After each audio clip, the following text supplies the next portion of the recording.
Okay, welcome back. Today we're going to take a look at how to enter assessment data, for example, observation survey data. In order to do that, we have two different choices for how to get into that information. The first is we can simply click the Enter Assessments link over here, right here on the left side.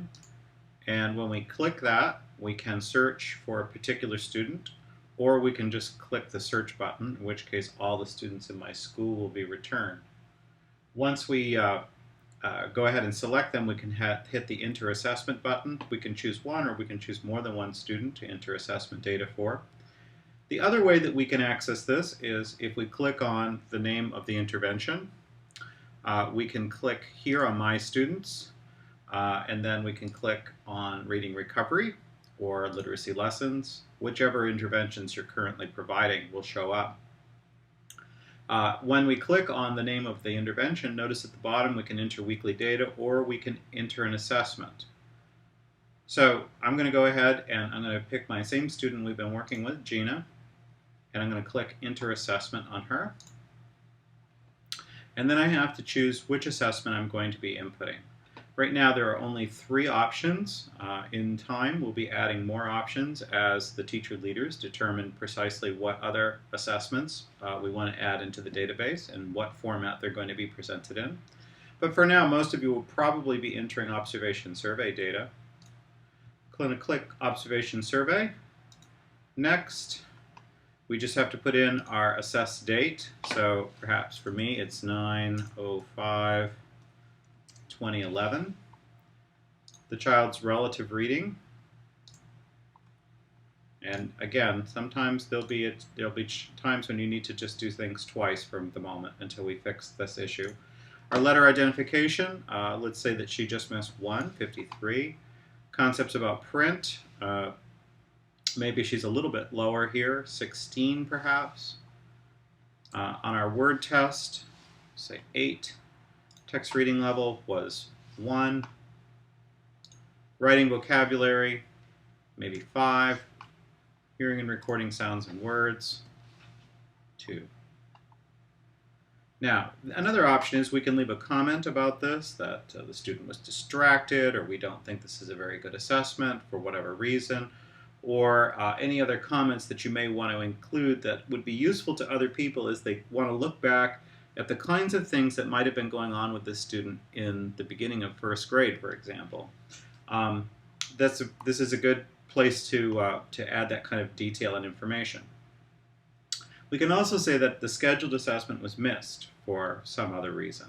And if we click that, then there are a list of reasons that we might have missed this assessment.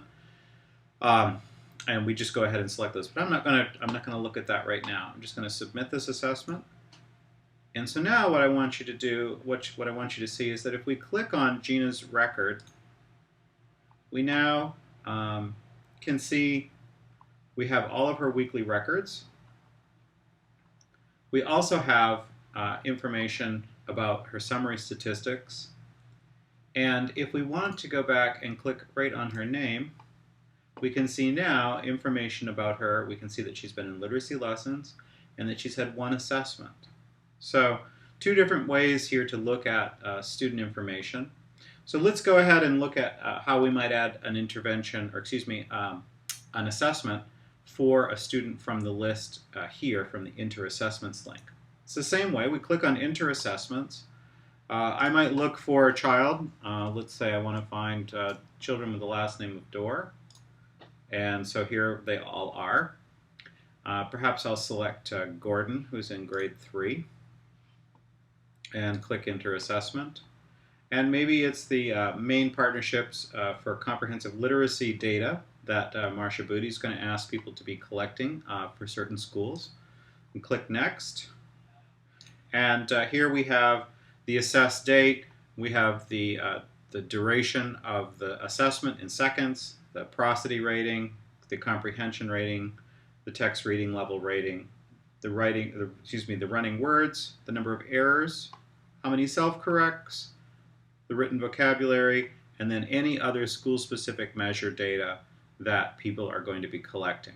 I'm not going to enter into any great detail about this particular assessment type. This is going to be a training issue later on as Marcia and the MPCL people hone in on precisely how they want this to be recorded and formatted. So I'm going to click Cancel for now. If we make a mistake, click Cancel, we can come back out. The third assessment is the Slauson oral reading test. And here we just have a single score and the assessed date. So if you happen to give this Slauson and that's a piece of data that you track, it's in here. So there's two different ways to recap. We can go to enter assessments. I keep saying that. Enter assessments, or we can go ahead and go into our intervention and then select enter assessment. Either one works exactly the same way, and so it's your preference. So if you have more questions, be sure to direct them towards us about how to enter assessment data. That's all for this session.